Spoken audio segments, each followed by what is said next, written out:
सुनेत्रा पवारांच्या राष्ट्रीय अध्यक्षपदाला पक्षामधूनच आव्हान मिळतंय। पक्षाचे राष्ट्रीय सचिव सच्चिदानंद सिंह यांनी वकिलामार्फत नोटीस पाठवली असून पुन्हा निवडणूक घेण्यासह कार्यकारिणीची यादी रद्द करण्याची मागणी नोटिशीमार्फत करण्यात आली। दरम्यान या नोटिशीबाबत पक्षातील वरिष्ठ नेतृत्वाकडून शोध घेतला जाणार आहे। सुनेत्रा पवार यांच्या राष्ट्रवादीच्या राष्ट्रीय अध्यक्षपदाला आता त्यांच्या पक्षातून आव्हान देण्यात आलंय।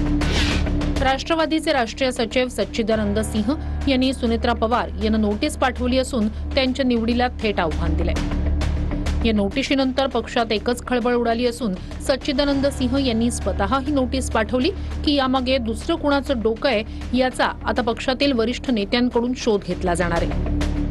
दरम्यान राष्ट्रवादीचे राष्ट्रीय सचिव सच्चिदानंद सिंह यांनी वकिलांमार्फत पाठवलेल्या नोटिशीत सुनेत्रा पवार यांच्या निवडीवरच आक्षेप घेतलाय। नोटिशीत नेमकं काय?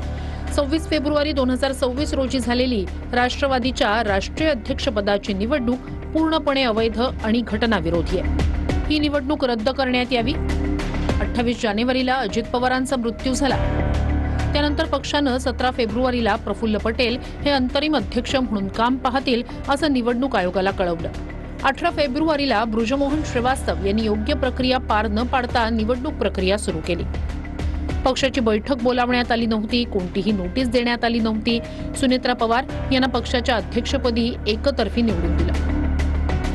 पक्षानं 28 फेब्रुवारी, 10 मार्च आणि 29 एप्रिलला निवडणूक आयोगाला पाठवलेल्या पत्रामध्ये खूप विसंगती आहे। सुनेत्रा पवार यांची राष्ट्रीय अध्यक्ष म्हणून झालेली निवड बेकायदेशीर आहे।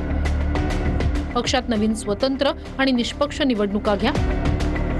मागण्या मान्य न झाल्यास पुढील कायदेशीर कारवाई केली जाईल असं सच्चिदानंद सिंह यांनी त्यांच्या नोटिशीत म्हटलंय। मात्र काही दिवसांपूर्वी राष्ट्रवादीत प्रफुल्ल पटेल, सुनील तटकरे विरुद्ध सुनेत्रा पवार, पार्थ पवार असा अंतर्गत कलह झाल्याच्या चर्चा रंगल्या होत्या। याच कलहाची ही पुढची आवृत्ती तर नाही ना, अशी चर्चा आता राजकीय वर्तुळात सुरू आहे। याचं कारण म्हणजे फेब्रुवारी महिन्यात निवडणूक आयोगासोबत प्रफुल्ल पटेल यांनी केलेला पत्रव्यवहार सुनेत्रा पवार यांनी मार्च महिन्यात पत्र पाठवून रद्द केला होता।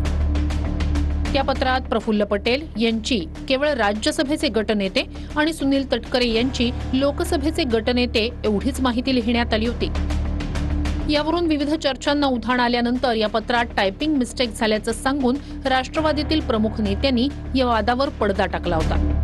या घटनेला 4 महिने उलटले तरी अद्याप या दोघांच्या पदाबाबत निर्माण झालेला संभ्रम पक्षाकडून स्पष्ट करण्यात आलेला नाही। किंबहुना निवडणूक आयोगाला नव्यानं पत्रव्यवहार केला की नाही याबाबत देखील स्पष्टता देण्यात आलेली नाही।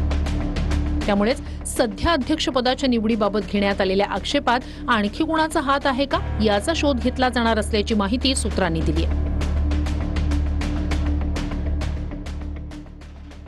सत्तेचा जो तोल आहे, बॅलन्स जे आहे ते बिघडलेलं आहे आणि अजित पवारां राष्ट्रवादी गटामध्ये सर्व आलबेल नाही। त्यामुळे तिथली जी धुसफूस आहे ती समोर आल्याशिवाय राहणार नाही आणि केवळ ही राष्ट्रवादी सत्तेतील राष्ट्रवादीचीच नाही तर शिवसेना, शिंदे गट आणि भाजप यांची देखील तशाच स्वरूपाची धुसफूस ही आहे। सच्चिदानंद स्वामी झारखंडमध्ये कुठेतरी राहतात, मीच बघितलेलं नाही त्यांना आतापर्यंत। त्यांच्या नोटिशीवर इतकं चर्चा करण्याची मला काही आवश्यकता वाटत नाही। परंतु ही कायदेशीर बाब आहे ना। कायदेशीर गोष्ट जरी असली तरी त्या कायदेशीर गोष्टींसाठी इलेक्शन कमिशनकडे त्यांनी जर का पत्र दिलं असेल ते विचारणा करतील, त्याला उत्तर यांना द्यायला उत्तर। पहिली गोष्ट, घटनेनुसार त्यांना हा विचारण्याचा अधिकारच नाहीये।